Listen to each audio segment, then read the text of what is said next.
Vamos lá. Fala de São Paulo. Como essa eliminação bateu no tricolor do Morumbis? Porque houve uma insatisfação. O que eu apurei também é que os dois times se sentiram prejudicados no jogo de ontem. Tanto Palmeiras como São Paulo. No São Paulo, o Hernan falou aqui nos bastidores, antes de iniciar realmente a live, que teve o lance do pênalti da mão do Gustavo Gomes e teve outras insatisfações ao longo da partida, mas o Palmeiras também reclamou de muitas faltas não marcadas pela árbitra Daiane Muniz. Mas houve essa insatisfação, o Palmeiras se sentiu prejudicado, mas foi aquele sentimento de alívio, sabe? Pô, caramba, foi mal, mas estamos classificados. É isso que importa, é esse o sentimento do Palmeiras, Hernan. E do São Paulo? Assim, o São Paulo, o São Paulo entende que faz uma, vamos dizer assim, uma autocrítica. A autocrítica do São Paulo, ela é muito sobre o primeiro tempo, muito sobre o desempenho do time no primeiro tempo, que poderia ter sido muito melhor, que o time acabou sendo inoperante e tomou um gol no começo. O próprio Caleri falava sobre isso. A gente treinou para esse jogo e tomou um gol da maneira que não podia ter tomado. Então, assim, falhas, a saída de bola, muito espaço. O próprio Abel na coletiva falou, o Luciano, ele deu muito espaço ali para a gente poder criar. Então, assim, não era um São Paulo que estava todo compactado, focado ali no jogo. Era um São Paulo que estava um pouco no primeiro tempo disperso. Não parecia estar disputando uma decisão. Então era um São Paulo diferente, de fato. O Crespo explicou na coletiva que a entrada do Danielzinho, ele não aguentava 90 minutos. Então ele optou pelo Luan, até para ter um time muito espelhado com o que é o Palmeiras. Se você for pensar na característica do Luan e característica do Marlon Freitas. Mas acabou que o São Paulo entregou esse primeiro tempo, entre aspas, para não competir e competir a partir do segundo tempo. E aí entra a questão do pênalti não marcado do Gustavo Gomes. E que internamente no São Paulo eles entendem que atrapalhou demais. E o São Paulo não fica forçando ou focando só na questão do erro de arbitragem, no erro de não ter marcado o pênalti. O São Paulo não vira as costas para isso. Entende que deveria ter pelo menos olhado o monitor para marcar o pênalti ou para entender o lance ali. E não da maneira que foi. Entendi. E o São Paulo, você comentou também, até da questão do Luan, né? O Luan iniciou entre os titulares no clássico de ontem e me pegou de surpresa, confesso. Porque só tinha atuado em 30 minutos até então na temporada, e aí o Crespo larga com ele de início, né? E aí parece que a estratégia não deu muito certo, né? Pela característica, para mim está muito claro que o Luan é um jogador de combate, é um jogador que destrói jogadas, né? É um jogador que tem a qualidade de chegar na frente. Fez gol já contra o Palmeiras em final. Golaço, gol de título. Foi um gol que meio que desviou ali. Tá, não lembro. Na época, bateu no Felipe Melo e desviou no Everton. Tirou do Everton. Mas assim, o Luan é um jogador importante dentro do elenco do São Paulo. É um cara que está treinando, dedicado, poderia ter saído já em algumas janelas e não saiu, decidiu apostar. É uma escolha do treinador. Ali é a escolha. Ache você certo ou não, a ideia era, a opção foi do Crespo. E o Crespo tentou explicar, falou, cara, o Danielzinho não tinha condições. Poderia ser com o Pablo Maia, mas o Pablo Maia não é tão combativo, não é tão destruidor de jogadas como é o Luan. É aquele cara que tem aquele vigor de marcação. Mas aí você coloca mais um zagueiro, você não tinha o Alan Franco ontem, que para mim fez muita falta. Então, para mim, o Crespo quis espelhar o jogo, o modelo de jogo com o do Palmeiras. Deu certo? Não. Se tivesse classificado, a gente já está falando que tinha dado certo e o Crespo, nossa, tirou um coelho da cartola. É muito o resultado que rege muito o teu humor, aquilo que você vai comentar, aquilo que você vai achar e tudo mais. Eu vi muita bronca de torcedor nas redes e São Paulinos e tal, mas internamente, assim, o jogo é tratado como nas seguintes fases. São Paulo não jogou bem o primeiro tempo, o São Paulo teve um segundo tempo com uma melhora e aí teve o lance do Gustavo Gomes que foi fundamental. Vamos falar também muito de Flamengo, Vasco aqui. A torcida do Palmeiras deu 200 likes só, né, Hernan? Eu quero mais aqui, torcedor Alviverde. Falamos muitas informações de bastidores do Verdão. E aí eu quero te perguntar, André Hernan, a sua opinião ali, você achou pênalti? Aqui não é um programa de opinião, de informação. Fala Fonte é isso. Mas o que você achou ali? E até a Renato Ruel, aqui, comentarista de arbitragem, falou que foi pênalti, né? Essa é a discussão que você ouviu também ali? Tem a imagem essa imagem aí, ela é boa também, mas assim, tem uma imagem que o São Paulo publicou, né? Que é da TV do São Paulo. Que ela é bem na lateral do campo ali, onde o Lucas faz o cruzamento, né? Tenta fazer o cruzamento e o Gustavo Gomes está com o braço aberto. Mas ele está recolhendo. E aí fica uma discussão muito clubista, né? Quem é a favor do Palmeiras, quem é palmeirense... Eu digo torcida, tá? Sim. Fica uma discussão clubista. Torcida do Palmeiras acha que não foi. Olha lá, essa imagem que eu me referi, ó, que é uma imagem da TV de São Paulo. Ó. Ela foi compartilhada nas redes sociais pelo executivo Rui Costa e até pelo diretor de comunicação. Todo mundo repercutiu ali do São Paulo, né? Publicou isso aí. E é uma imagem... Porque assim, começou depois uma teoria nas redes sociais de que as imagens de quem transmitiu o jogo dava a sensação de que batia primeiro na barriga do Gustavo Gomes porque mexeu a camisa. Aí depois uma outra imagem que, nossa, bate na coxa, bate na barriga e depois bate na mão, então não é pênalti. E essa imagem, ela destrói qualquer tipo de argumento nesse sentido, né? Ela bate na mão, o Gustavo Gomes está com o braço aberto, então o mínimo tinha que ser um VAR, né? Essa coisa de recolher é muito no sentido de, tipo, quando ele vê que está em cima para bater no braço, ele dá uma recolhida, mas ele está com o movimento já aberto ali. Tem gente que vai interpretar que foi pênalti, tem gente que vai interpretar que não. Eu fico muito com a opinião da Renata Ruel, que ela fala que isso no Brasil normalmente é marcado pênalti. Em outras ligas, em outras culturas de futebol diferentes e tal, tipo, poderia ser que isso não seria marcado. Mas estando 1-1 ali, imagina, São Paulo faz o gol, 1-1, o São Paulo bate muito nessa tecla. E o papo ontem foi muito esse, pós-jogo, né, dentro do São Paulo, de que prejudicou porque poderia ter mudado a história do jogo. Concordo. Poderia. O Palmeiras poderia estar 1-1, o Palmeiras poderia ter acelerado o jogo e ter feito 5-1. Uhum. Mas assim, a discussão não é essa. A discussão é por que não olhou no monitor. Concordo. E é até engraçado porque tem um bastidor que estava assistindo o jogo ali.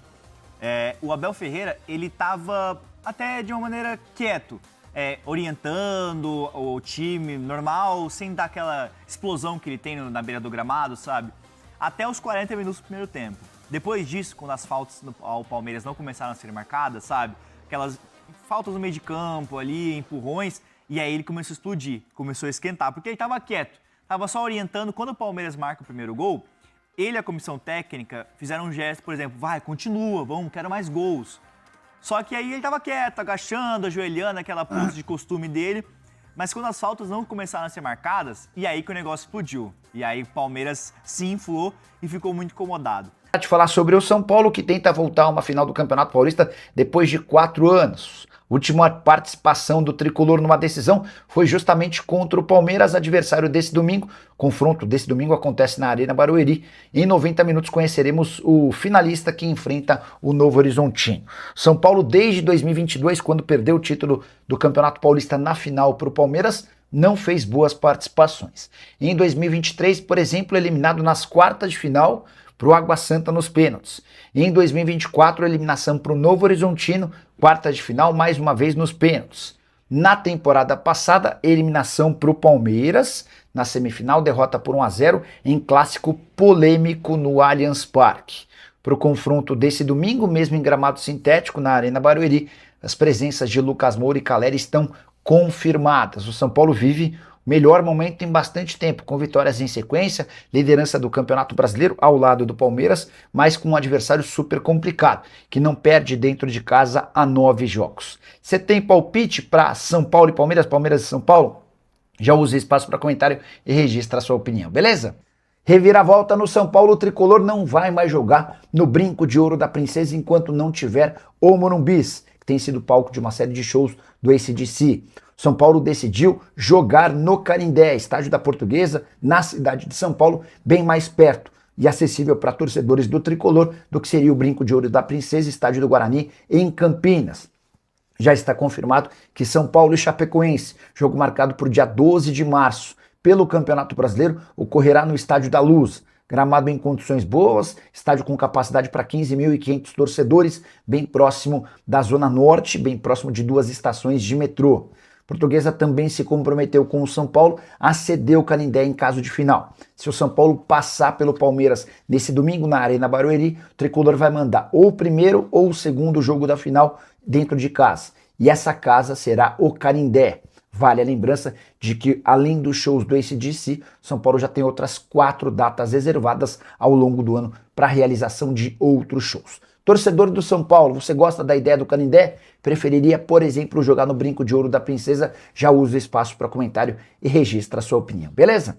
Notícia de mercado, Zé Vitor, camisa 8 da Luz e autor do gol no empate 1-1 contra o Corinthians, está de saída da Portuguesa. O contrato de empréstimo dele se encerra no fim do estadual. O jogador pertence ao Maringá. E a Luz entende que investir 3 milhões de reais na sua compra é hoje um valor muito alto. A Portuguesa tenta manter o Zé Vitor por empréstimo, mas o fato de estar na mira de alguns outros clubes brasileiros faz com que o negócio fique mais complicado. A ideia do Maringá é vender o atleta, que já passou sem grande destaque pelo Mirassol e também pelo Atlético Paranaense. Com a camisa da Portuguesa foram 10 jogos e o gol marcado diante do Corinthians. Importante registrar que o Zé Vitor chegou a ser especulado no Corinthians e no Santos, mas a tendência é que ele se mude para um clube de menor expressão. Propostas da Série B, eventuais sondagens da Série A grande verdade é que ficou difícil para a Portuguesa a manutenção do atleta, que se valorizou bastante. Lusa que já perdeu o Gabriel Pires, novo reforço do Mirassol, e tem uma série de sondagens e uma proposta da Romênia pelo Maceió. A ideia do Maceió não é jogar na Romênia, ele pretende continuar no futebol brasileiro conforme existirem novidades sobre saídas e chegadas na Portuguesa. Vou atualizando por aqui, beleza? E dá para dizer que o Galo está forçando a saída de Júnior Santos. Há quem garanta que o atacante treinou sozinho, separado do restante do elenco em parte dessa semana. E isso teria sido o motivo que levou o Júnior Santos a retirar todas as fotos do Atlético de suas redes sociais. A situação é delicada porque o Júnior Santos não faz parte dos planos da nova comissão técnica, assim como já era em relação a Jorge Sampaoli. E o Atlético tenta dar um jeitinho de empurrar o Júnior Santos para fora do clube.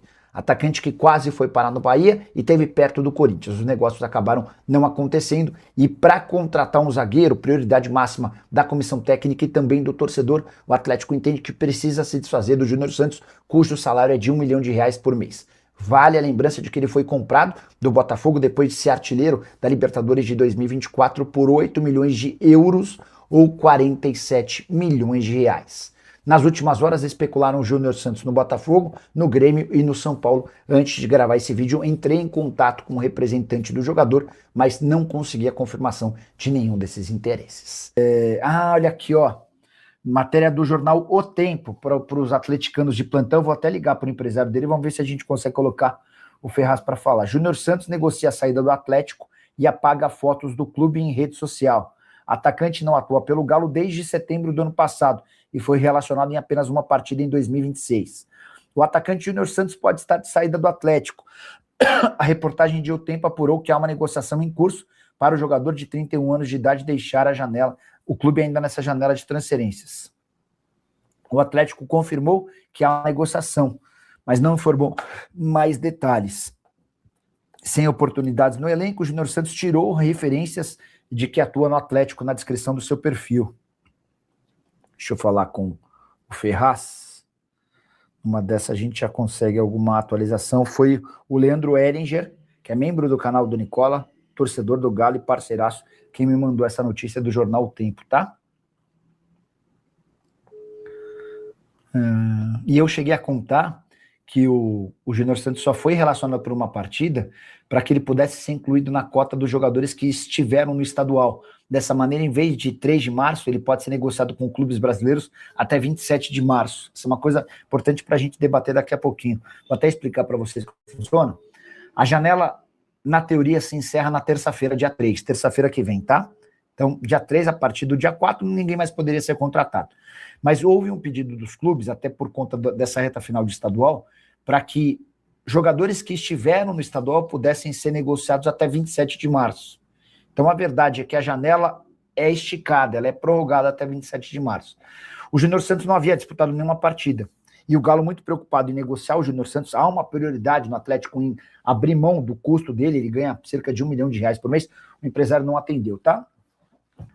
Como o Atlético percebeu que dificilmente conseguiria negociá-lo até 3 de março, o Atlético levou o Júnior Santos para a partida contra o Itabirito, numa das partidas, a primeira partida após São Paulo. Inclusive, o Atlético fez 7-2 nesse jogo e tal. E aí, só para vocês entenderem, ao ser relacionado para a partida, o Júnior Santos entra no rol de jogadores que estiveram no estadual. E se não conseguir negociá-lo até 3 de março, terça-feira, o Atlético tem até dia 27, tem mais um mês aí para encontrar alternativas, tá bom? Ó, Fidic foi para o ralo depois da saída do Casares. Eu vi que o Rui Costa não soube responder a isso numa entrevista. Leonardo, é que não é dele, né, cara? É um assunto mais ligado à parte diretiva, não tem mais ligado à parte financeira. Não tem muito a ver com o Rui Costa. Acho que é compreensível que ele não tenha conseguido responder. Acho maluco que o Fidic deixe de existir, porque existe um contrato, existe uma captação e tal. Eu vou até mandar mensagem para uma pessoa que está trabalhando ao lado do Harry Massis. O nome do presidente do São Paulo é Harry. Já chamei ele de Harry, enfim. Mas é Harry Massis. Boa noite, Nicolau. Com a boa fase do São Paulo, pode-se dizer que o jogo pode estar 50-50? A pergunta é do Danilo Emanuel. Danilo, eu acho que 50-50 não, cara. Eu acho que o Palmeiras é mais favorito do que o São Paulo por jogar dentro de casa, só com sua torcida, no gramado sintético que ele já está muito mais habituado, tá? Eu diria que está 60-40. O São Paulo tem um grande trunfo. O São Paulo jogou no meio de semana contra o Curitiba, poupando titulares. Os titulares foram entrando no decorrer da partida e tal. O Palmeiras usou força máxima contra o Fluminense num jogo muito pegado. Então, do ponto de vista físico, eu tenho a impressão de que o São Paulo vai chegar mais forte do que o Palmeiras. São Paulo e Palmeiras que são líderes do Campeonato Brasileiro, né? Eu não gosto nem de jogo feminino, escreve o Léo Cachoeira. Eu também não gosto de campeonato feminino, tá? E antes que me chamem de lacrador ou qualquer coisa do tipo, eu não gosto não gosto também nem muito de categoria de base, de futebol de base, até assisto, mas não acho tão legal. Mas futebol feminino eu não gosto, eu acho o nível baixo, eu acho o nível fraco, tá?